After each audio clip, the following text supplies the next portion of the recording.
I would have these young girls and older people, everybody coming in with weight gain, as you mentioned. We can't fix it by just birth control pills. And what's going on? It's essentially long-standing inflammation that finally comes to a head. Some women gain 20 pounds and they're like thinking it's all menopause, but it's really a mix of everything. Hi, Dr. Gupta. I am so excited that we get a chance to talk today, as we met back in September of 2024 at the Matrikas Build Your Village event, where all of us were informing our women's health community about all women's health things. And I noticed you right away as you were shining like such a light beacon about inflammation and autoimmune issues for women. And I was literally moved to tears by some of the things that you said, and particularly by the amount of courage that you're bringing to women's health. And I can't believe it's already been over 6 months that we've waited to do this interview. It's been that long. Yeah. Yeah. Well, a lot happened. So thank you for having me. Of course. So you are based in New York and Beverly Hills. Is that right? Correct. Okay.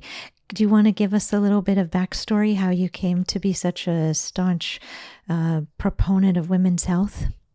Well, the story is long. The journey has been long, but I'll just keep it brief.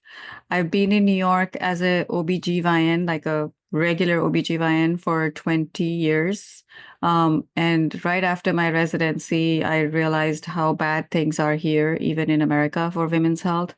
I had trained previously in India and England.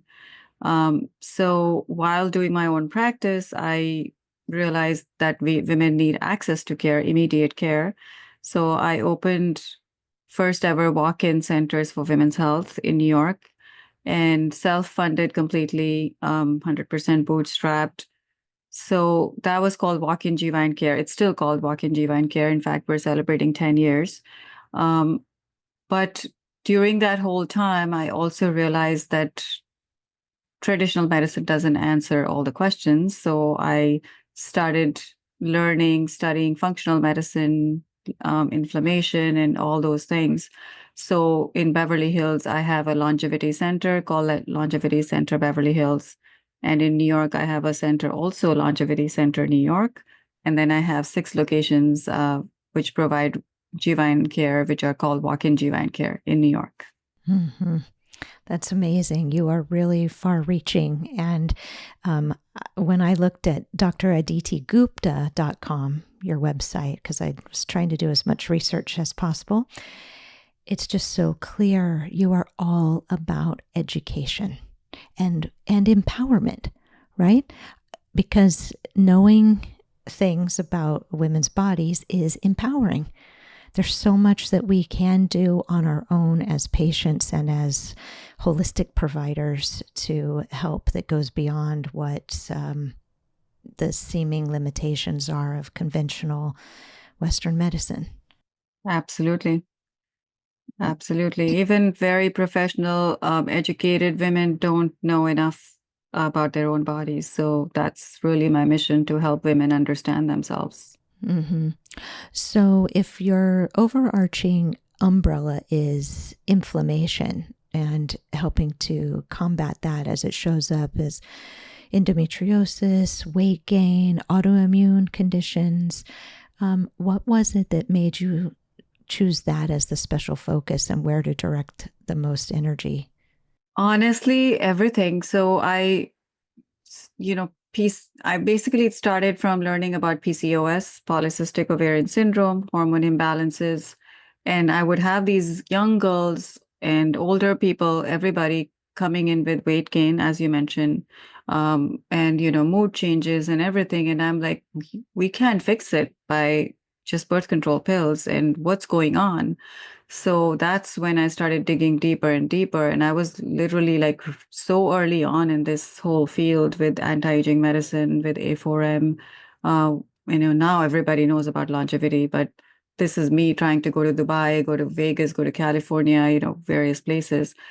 but that's how I started on this journey. And then I realized that basically that is the root cause of almost everything that ails us. Like you mentioned, endometriosis, even perimenopause, menopause, we blame it on menopause, but it's essentially long-standing inflammation that finally comes to a head when we are going through the transition. Some women gain 20 pounds and they're like thinking it's all menopause, but it's really a mix of everything. And inflammation is at the supreme forefront of all that. Um, and then there's recurrent vaginitis, like which is literally like every day we see 30 patients a day at our regular walk-in centers with vaginitis. And I myself started researching and figuring out. So I started doing immune panels on those patients. And then I found their ANAs were positive. And I'm like, oh, what's going on? So that was like a, ding, ding, what's going on? So then I started digging deeper and deeper. And now I found so many of them are suffering from like something called chronic inflammatory response syndrome, which I don't know if you've heard of that, but it's like an inflammation response in our body where our immune system has gone on in hyperdrive because of some stimulus. And it can be mold, it can be, even COVID did that to people, where immune systems just went on a rampage. Essentially, it's uncontrolled immune response. Mhm. So things are just like attacking our own body, and that's why we can never get out of it. Mm-hmm. I just want to salute you for having the courage and being a visionary in the field to put the pieces of a puzzle together and to connect the dots and to see, wait, something is going on here and the traditional therapies aren't helping. Because when you're a visionary type and you have the insights before people are ready, it takes extra effort and time and energy on your part to not give up, to continue to bring the message and to face the opposition and the resistance. And I think a lot of us in the functional medicine, acupuncture, holistic field, we have so much work ahead of us in terms of repairing damage that's been done since 2020 and the pandemic. And we all know something happened, and it's not that we're trying to blame, but we have to put the women's health back together following an hugely inflammatory episode. Pretty Right? much, yeah. I would find like people with ANA, I don't know if you know what ANA is, but just for your audience, yeah, Anti-nucleic acid and anti-nuclear antibody. antibodies. Right. So it's a non-specific marker for inflammation. That means some sort of autoimmune condition is going on. And then I would find so many women with positive ANAs, and I would send them to the rheumatologist because that's what traditional medicine does, is you refer them to an endocrinologist or rheumatologist, and guaranteed they would come back to me saying, they said, my rheumatologist said everything's normal. Don't worry about it. And I'm like, this means something is going on in the body, and this is why you're not getting better. So granted, the ANA is not the cause, but it's a sign that something is going on. And so that's why when I learned more and more, basically like you mentioned COVID. So essentially long COVID that people are suffering from is also a chronic inflammation from a stimulant like COVID. So all of this is related. We're all living in the same world, and inflammation is the root cause of a lot of problems. Mm-hmm.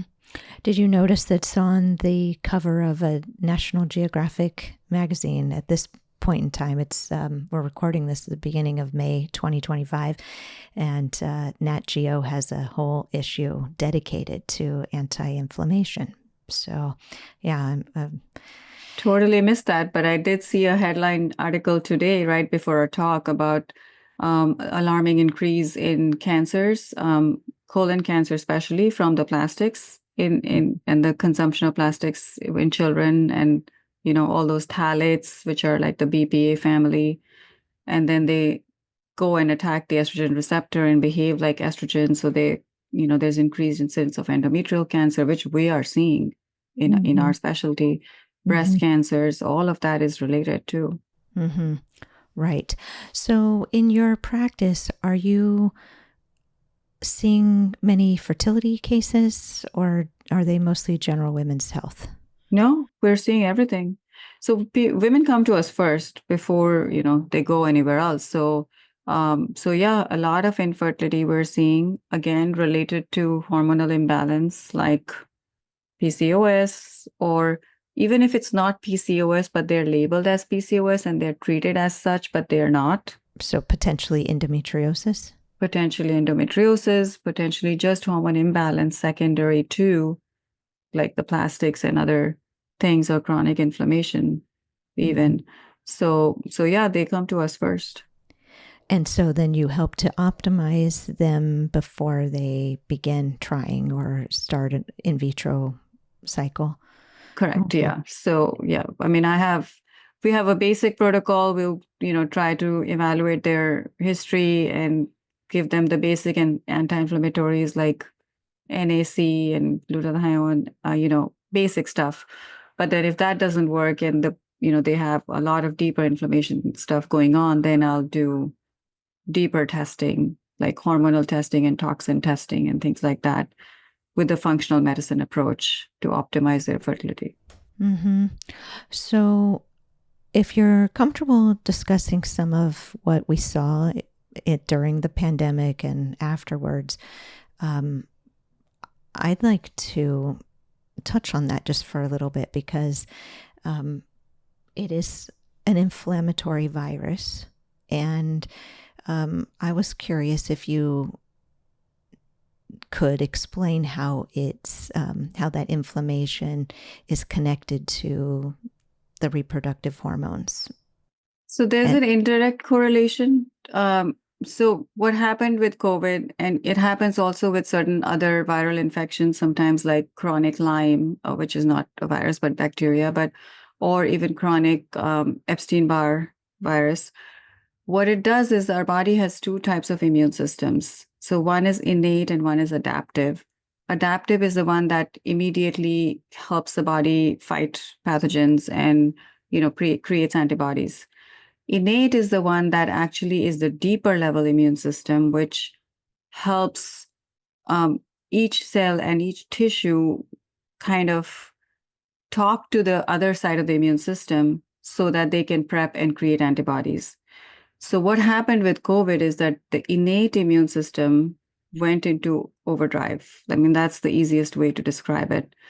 So that overdrive, we call it the HPA axis, which is a hypothalamic pituitary adrenal axis. So I call it the brain vagina connection, just call it simple. So what happened is that innate immune system activation then in return caused stimulation of certain brain pathways or brain hormonal pathways, stimulation or suppression. And that can cause indirectly adrenal suppression or stimulation, or, ovarian hormone changes. So human body is a very intricate system. So it's hard to say that one caused, A led to B, but A, B, C, D, E, F together combined can mess things up. That's a beautiful way of answering that question, because was it the chicken or the egg? Was it the stress response to a life-threatening illness, or was it exposure to viral particles?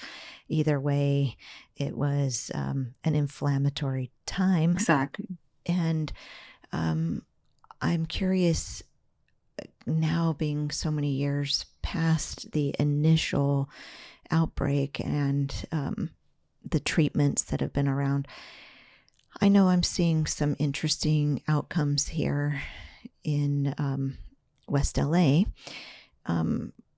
with respect to things like calcifications in the lining. Would you put that into like an autoimmune?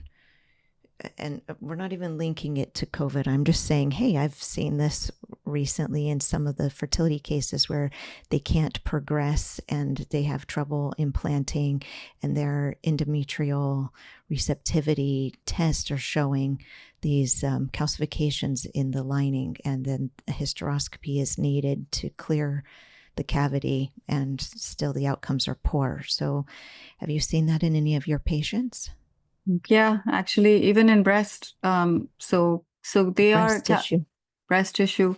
Calcification is a sign of some sort of inflammatory process that happened at some point in the body. So that can create like microcalcifications.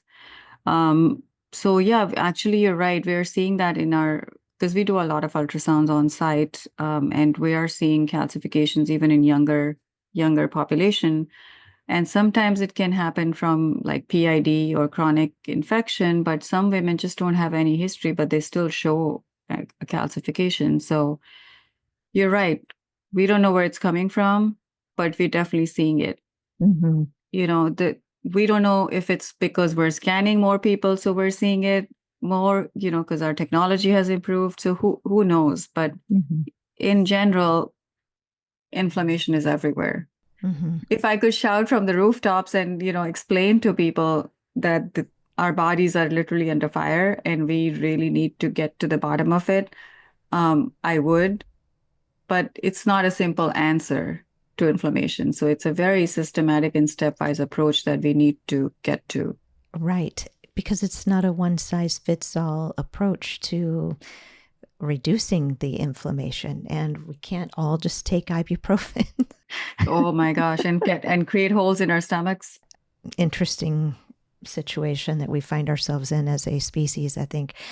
So we call it, let's talk further about the inflammatory process in regards to baby making and the way that the body, with respect to autoimmune infertility, how the body recognizes an embryo as an inflammatory agent and wants to attack it if it's an autoimmune upregulated situation, and how ironic it is that we need to have some degree of inflammation for a follicle to rupture at the time of ovulation. So inflammation is not a terrible thing, but it can be once it becomes excessive, or it's affecting, like, where do we get concerned, would you say?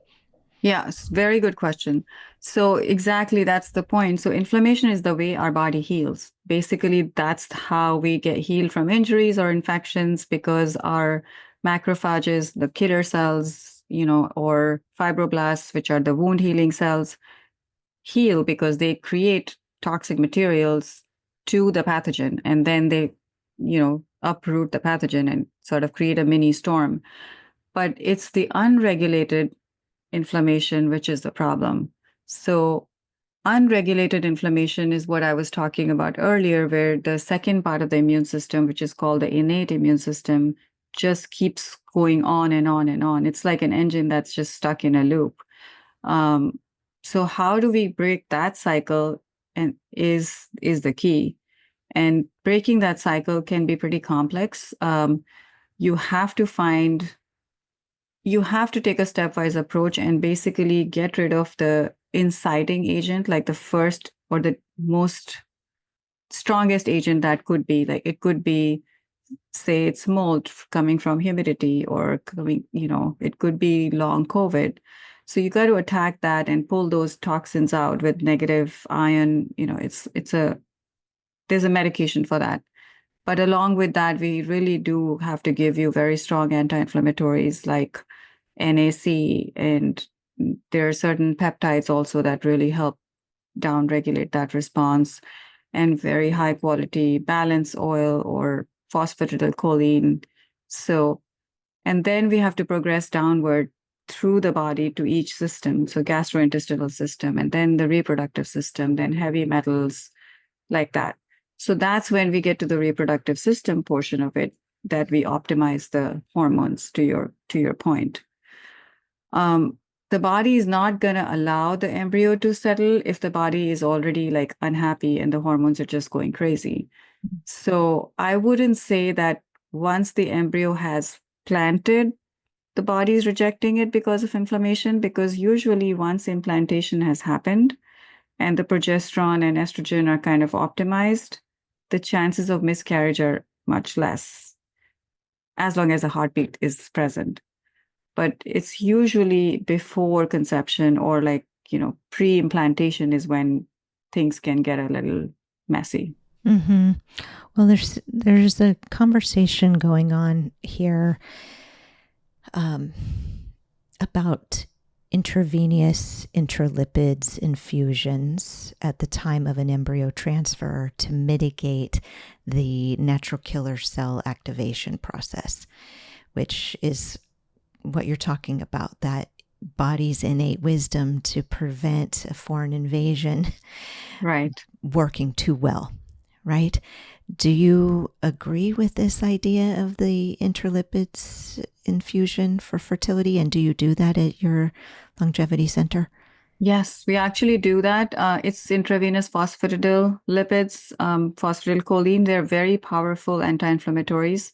So we recommend, my personal recommendation is to do those protocols before trying to get pregnant, because that's how you can optimize your entire health. Doing it just at the time of implantation is not going to be as beneficial one time. It's potentially too little, too late. Yeah, yeah. It should be done, it should be done at least on a weekly basis for at least 6 sessions while you're doing everything else. Mm-hmm. So, a little Band-Aid approach here and there, like do red light sauna one day or doing hyperbaric one day is not going to help. So we really need a full 360-degree approach and attack the inflammation from all sides, inside and outside. How about the mind-body aspect? As so many times, the source of inflammation is a personal issue. And I know that that might be hard for some of the listeners to hear because it puts some of the responsibility onto them to do some emotional work. And I have many patients, I think, because my reputation here to do that work, I will attract that type of woman. But even she sometimes will push back a little because it's uncomfortable to start crying or to relive some old traumas and stuff. But if that is at the root of inflammation, it can be the thing that keeps you eating the food that inflames you. And what do you have to say about stuff like this? So talking about figuring things out on your own, this is back in India 25 years ago when I would see patients who are trying and you're going through multiple IVF, spending tons of money, and nothing's happening. And then they would go on vacation and get pregnant on their own. This happens all the time, right? Mm-hmm. It happens in the movies. Mm-hmm. And I was like, why is this going on? And it's a stress response from the brain. And now that I understand functional medicine better, which, by the way, functional medicine is basically what we learned in first year of med school. It's the same biochemistry, physiology, which we had traditional medicine has forgotten. So You're it's all about root cause. Right. And so you're saying some of the pharmacology that you learned is presenting as the same chemical molecules that are in the supplements that functional medicine practitioners prescribe? But I'm also talking about learning the processes, the biochemical processes, like how is glucose consumed and how is ATP produced and what happens in the pathways. That was all first year med school. And now everyone's learning that again and how to influence that pathway, basically. So, so talking about stress and cortisol. So cortisol is like very much needed in the right dose, but when it's also unregulated, then it can cause infertility because it can literally affect the entire HPA axis, the whole brain vagina connection, and cut off the hormones or put estrogen in overdrive, kind of create estrogen dominance condition. Because cortisol actually fights with progesterone, just so for the similar receptor. So they're both like trying to go, and we need progesterone for fertility. For implantation, right? Yeah. And I think cortisol also neutralizes the effect or works against estrogen as well. And that makes it harder to keep the lining at the right level of thickness. Yeah. Right? It's all very intricate. It is, and it's that primal biology piece of our human makeup that we can't get away from. That was, it made sense when we were running from tigers to be able to have cortisol activation, but now that every day we're activated through our emails, that's little mini tigers all day long. Yeah, I And all like the that. and all the cortisol that's in our system, you really have to be self-aware and constantly self-regulating, to look at life a little bit differently. But so going back to this idea of mind, body, and stress reduction, what do you prescribe for your patients? Is it, do you have a mind body practice written into the Longevity Center protocols? Yeah, so definitely not antidepressants. No, so I have actually I have my own regimen that I created. It's called LAMPS regimen.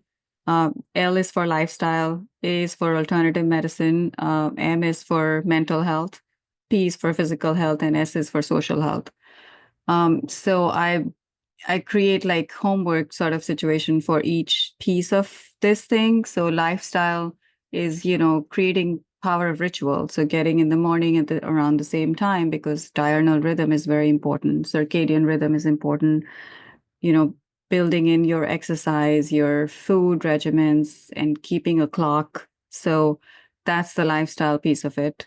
And that's where some of the mental health portion can come into, but you can also put the M in the mental health, where it depends on each person. It has to be individualized, right? So if that person is willing to, say, put time in for even a guided meditation app for 20 minutes a day, or try to have a support group call once a week, or I don't know if you've heard of Annie Hooper's DNRS system. It's dynamic neural retraining system. So it's like a 1-year program where she has videos and there's exercises, and it's really powerful. I've done it myself, and I mean, there are times when I've been bawling just like going through some of the exercises. Is it a way of using neuroplasticity to reroute the neurons? Yep, yep. Okay. But it's through exercises and trying to break your own loops that you've been living in. Mm-hmm. Those old beliefs that don't serve anymore, but they are so well grooved through the brain. Yeah, and then we use Brain Tap, which is another which is like more of a cutting edge technique, modern software slash hardware. So yeah, there are many, many different ways. You got to work with the person and see what they want and what they're willing to do, because there's a lot of resistance from people. Mm-hmm. So that would be like emotional inflammation. As far as physical inflammation, do you see certain foods that you would feel comfortable mentioning on the recording that's like more inflammatory than other foods, so that the listeners can kind of start staying away from certain foods? So it depends. I know that the standard answer for everybody is avoid gluten, avoid dairy. I don't 100% believe in that, because I use a test-based approach. So doing pretty advanced gut tests, which actually test for immunoglobulins or reaction to each of these products and check the level of antibodies to that, are really helpful in knowing what's going on. And also checking for the gut-brain barrier, the gut lining for the leaky gut syndrome. Again, that's in these functional gut tests, which really helps. But in general, non-inflammatory foods go by how your body reacts. So if you are feeling bloated after, say, eating kale, not good for you, then don't eat it. Don't eat it because everybody else said so, right?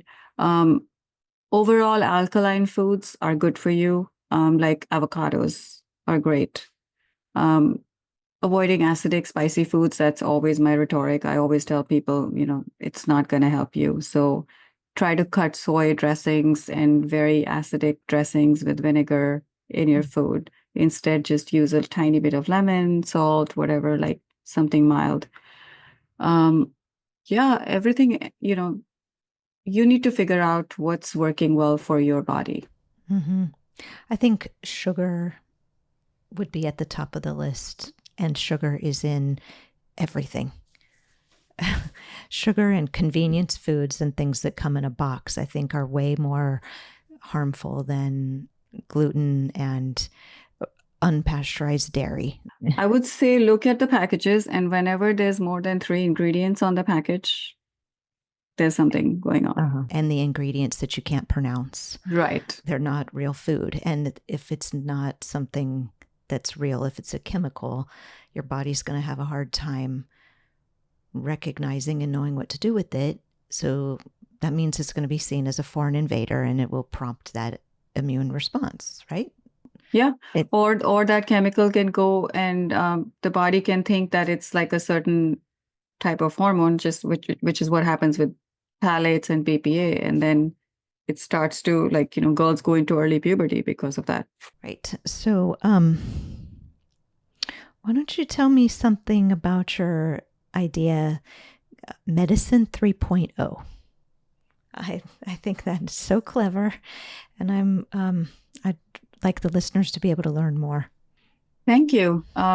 So Medicine 2.0 is what we're living in, which is which has been going on for the last 50 years or so, when the antibiotics were discovered and we figured out how to do surgeries in a sterile fashion. We killed bacteria and, all these fun things, and Medicine 2.0 saved lives for sure. 3.0 is now getting into the world of precision and personalized medicine. So, which is, say, you're having UTIs and you keep having UTIs and no one can figure it out. And the urine culture is sometimes positive, sometimes negative. So in Medicine 3.0, what we would do is we would use next generation sequencing genetic techniques to look at the type of pathogen, the load, and see if the pathogen itself has the genetic resistance to certain types of antibiotics. So that's just one example of very precise targeted medicine. Another is to check for your genetic imprints. So have you heard of epigenetics? Oh, yeah. So utilizing epigenetics, meaning how the same gene is behaving in you versus me and what it's doing. So that is Medicine 3.0. And thankfully, we are in this beautiful era right now where we have so much more happening, and every day new discoveries are happening in this world, which is super exciting because we can say, all right, so Danica has inflammation going on in her gene XYZ, and this is what we need to do to target that. And that targeting can happen through maybe IV therapy, through supplements, or even peptides, whatever is at our disposal. And then, Adeeti's genes are doing ABC, so then I can attack Adeeti's genes. So that's why it's really, really fun to use. It's really all these tools. Sure. And things like the Dutch test, that urine test that functional medicine practitioners utilize all the time to analyze the hormones. It's really looking at it's really going into putting together a personalized plan. Yeah, honestly, I mean, I don't even like to start hormones without knowing the Dutch test, but obviously some people are very straightforward, no other risk factors, and I will prescribe HRT without it.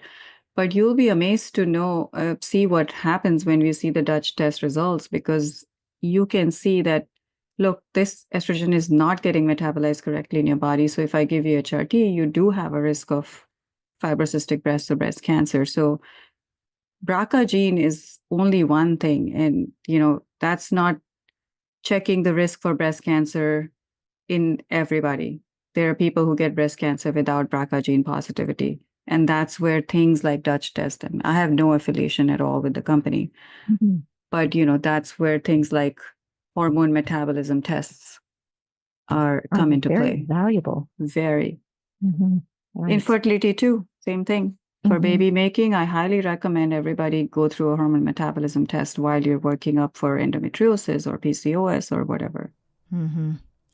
I'm glad you mentioned PCOS again, because that is such a complicated condition that is definitely going to be on the rise as all of us are drinking Starbucks and our children are drinking Starbucks at such a young age, that what that's doing to the hormones. And PCOS being a spectrum of hormone imbalance, inflammation, and adrenal problem, thyroid dysfunction, emotion, stress. We have classic PCO, which we don't see as well.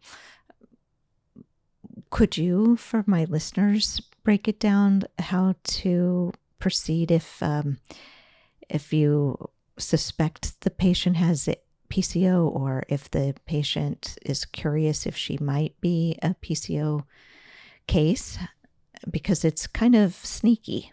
It is. It really does sneak up on you.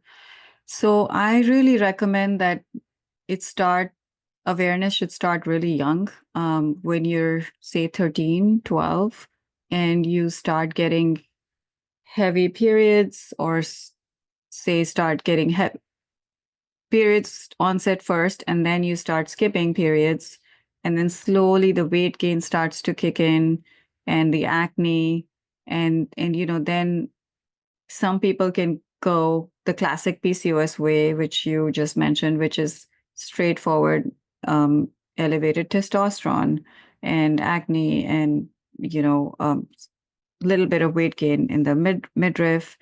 And in those cases, the old traditional approach is birth control pills. So a lot of young girls will get put on birth control pills, like say at 13, 14, 15 years of age.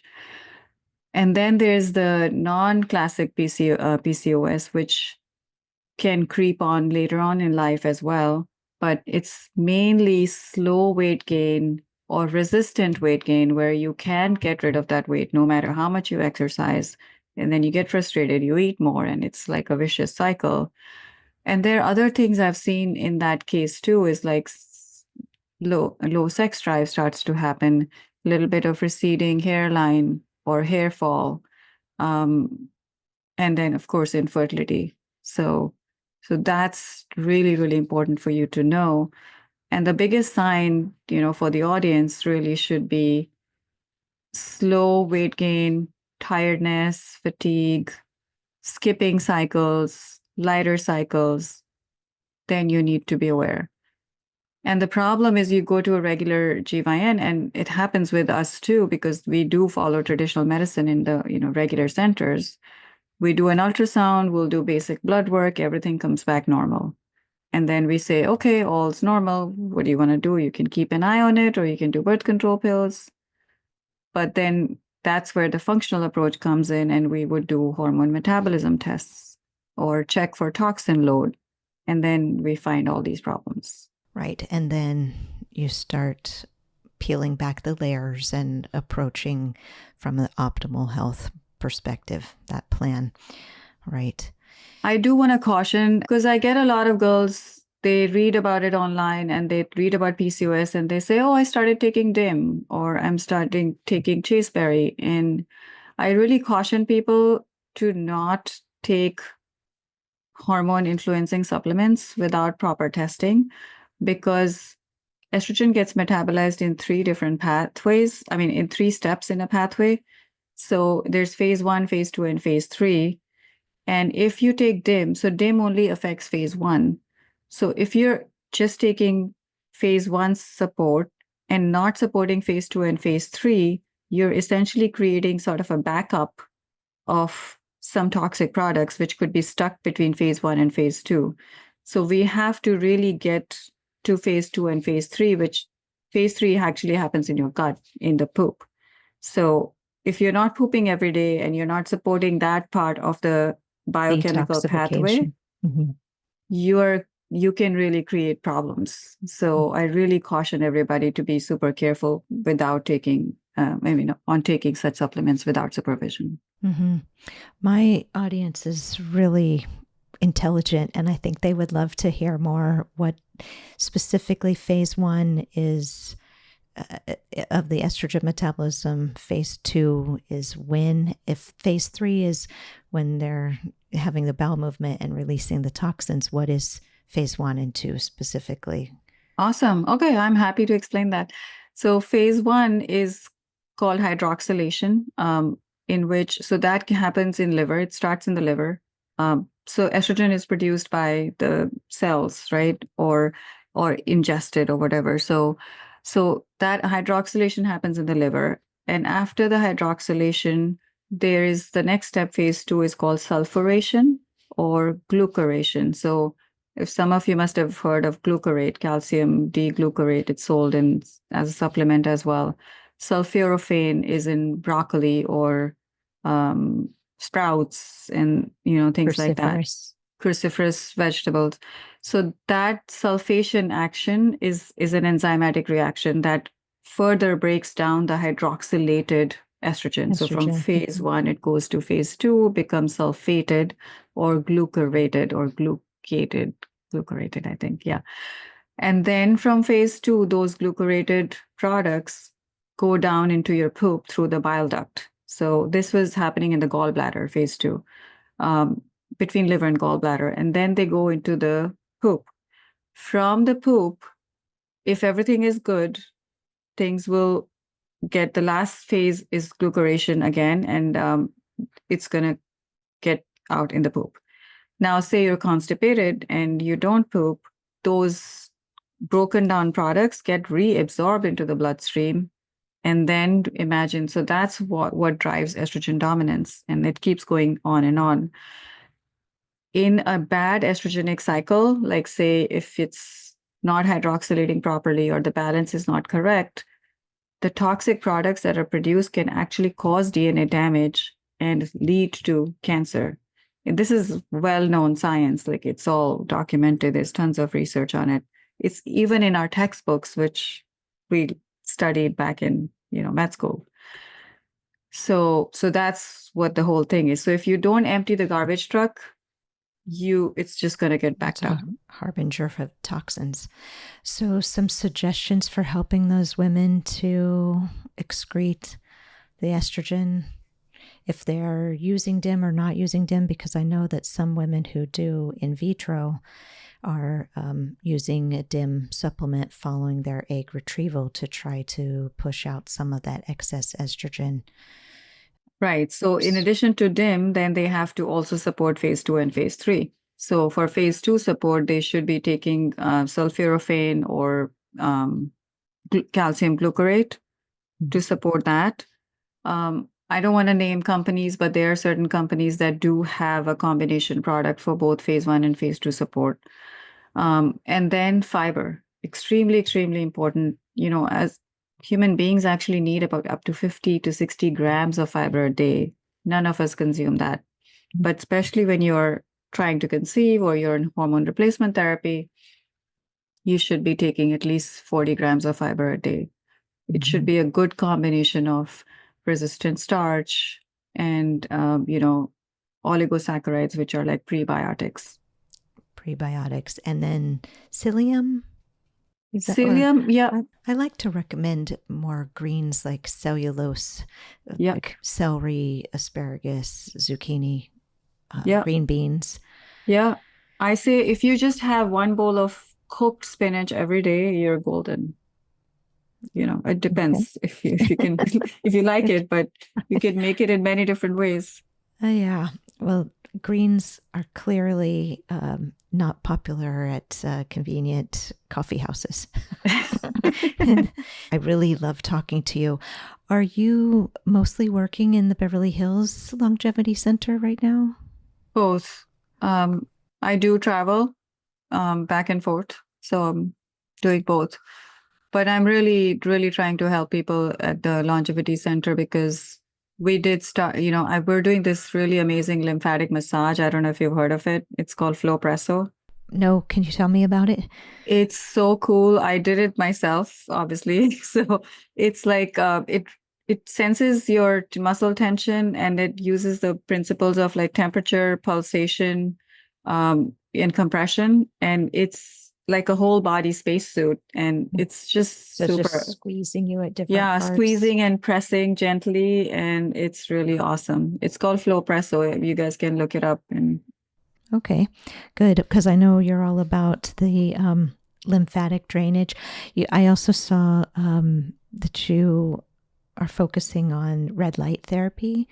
yeah, Can you tell us how we use heat to treat inflammation when it's a hot disorder? so it's actually heat, but it's not heat. It's called photobiomodulation. So the wavelength at which red light therapy happens, it's called low level light therapy. So it helps small biocellular changes on a cell wall level. So it basically say there's tiny little cells in a body, and they are sitting, their membranes are like in a different, I'm just going to say in a different time zone, like they're just not behaving correctly. So the photobiomodulation will go and change the time zone on that membrane and change the energy level. And that helps transfer of nutrients better and helps change the polarity on the cell. So that's how red light therapy works. And also like far infrared sauna, they have different but similar ways of photobiomodulation. So essentially giving the body a reset. Sort of, yes. Mm-hmm. And then some other laser therapies are work slightly differently because they cause collagen damage right under the skin. So they cause like, help in wrinkles because they smoothen out the skin. So I know vaginal rejuvenation uses a lot of that type of laser therapy. Mm-hmm. Mm-hmm. Well, just to wrap up, and in the context of fertility, given that you are so focused on the preventative aspect of care, what might you want to leave the listeners with if they're already in the process? They're already on their third or fourth in vitro. Maybe they've done a laparoscopy for endometriosis or whatever, but preventative care is too far gone for them. What might you say to these cases? It's never too late, it's never too late. I would say revisit, take a little bit of step back, zoom out and see what needs to be done. And even if you need to take a break for one cycle, say, so taking a break for one cycle also helps with the mental reset. So trying to use that time to focus on the whole lamps aspect of it, the lifestyle, the alternative therapy, the mental, physical, social health will really, really help. Mm-hmm. It's never too late to attempt to optimize your body. Yes. Mm-hmm. Yes. Sometimes simple things like a full detox, a 2-week detox will really help you. And by detox, I mean not just shakes and other things, but also mental detox because you need that mental reset. Yep. Social media detox. Yes. Maybe taking a vacation and just getting out of the environment. What do you think of hot springs and minerals? Minerals for the for the nervous system. Everybody's taking minerals lately. Yeah, so minerals help with alkalinization of the body and help with helps the kidney to pull out some toxins better. So excretion of the toxins gets better with alkalinization. But again, I always say use the test-based approach. So use the pH strips. There are like oral pH strips and urine pH strips that are available for like $5 or $10, and test for your alkalinity. If it shows blue, purple color, then you're good. You don't need to take extra minerals because we can also OD on extra minerals because they are metals after all. So everything should be really optimized based on our need. Yeah. Wow, you are such a wealth of information. I feel blessed to have crossed paths with you, and the fact that you're here in Los Angeles now is such a blessing. Can you let the listeners know where they can find you to schedule an appointment, or how they could start working with you or your team? Yeah, thank you, first of all, for having me. I'm so glad our paths crossed as well. Yeah, you can just Google Longevity Center Beverly Hills, or like you said, dradeetigupta.com or functionalgyn.com. We're on Instagram and Google, and just send us a message and we'll be happy to schedule an appointment. Thank you so much for sharing your brain with me today. Thank you.